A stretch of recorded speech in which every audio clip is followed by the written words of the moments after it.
Number 6 in my top 50 countdown of games in my collection. This is Five Tribes.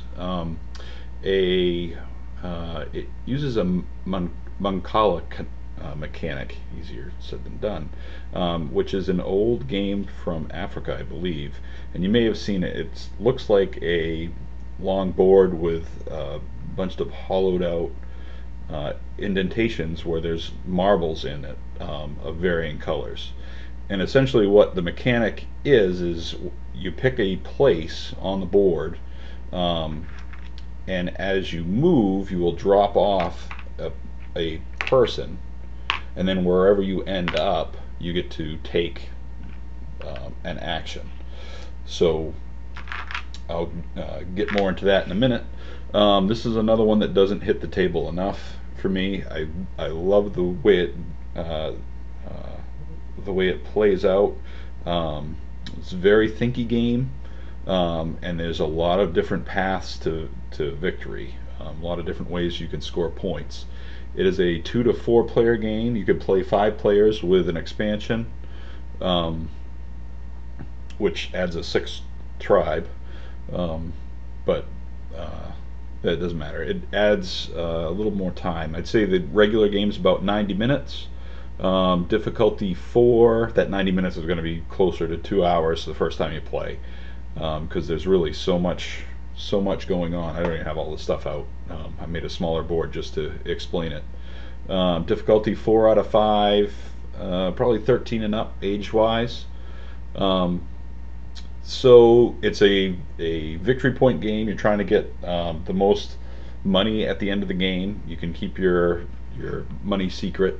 The theme is the vizier has died, or the sultan has died, and there's 5 tribes in the city, and you're trying to prove you're the most capable of manipulating the tribes and set yourself up to be the next sultan. So there's a lot of meeples in this game. You can see I got there's a huge bag. Each of the meeples represents one of the tribes that have their own strength.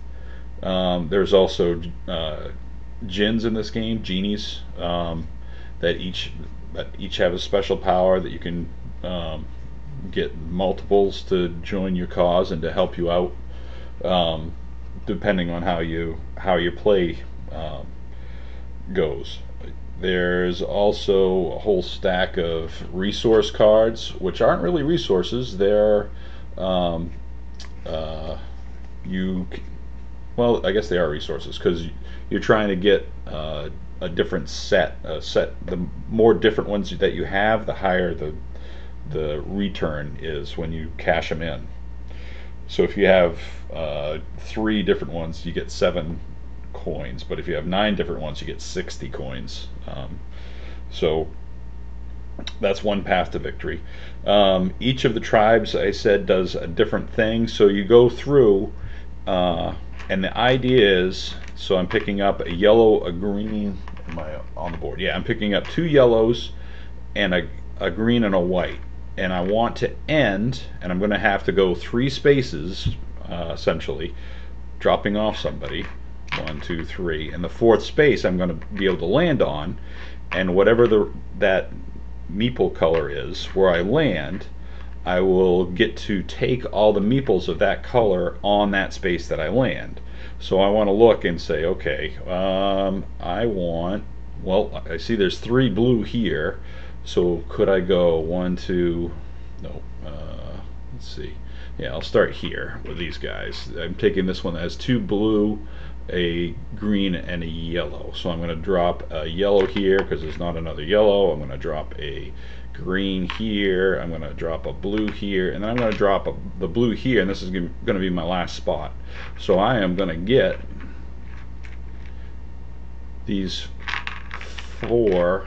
Oh, actually, there shouldn't be a guy, because, well, actually, I'm messing up the rules, but that's okay.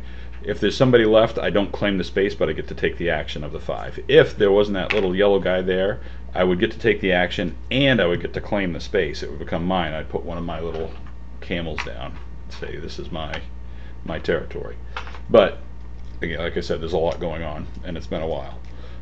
So I would get to take the blue action, which are the builders. Put your builders in the bag and score number of builders plus any worker cards, if any, times the number of blue value tiles surrounding the final tile. So surrounding, there's 1, 2, there's 2 times 4, I'd get 8 points right there. So that's the workers. The yellow ones are viziers. You keep them in front of you. You get 1 per vizier that you have, and then you get 10 victory points if you have the most of any other player. The white ones are elders, and they help you use the genies. The green ones are merchants, and they help you get with the resource cards. The blue ones are the builders. The red ones are the assassins, and they let you remove another meeple from the board or from in front of another player. Then each one of these, like I said, there's a lot going on. Each one of these tiles, and they're all double-sided, so they add little. Actually, no, they're not going to. They're identical. I think some of the expansions put different stuff on each side.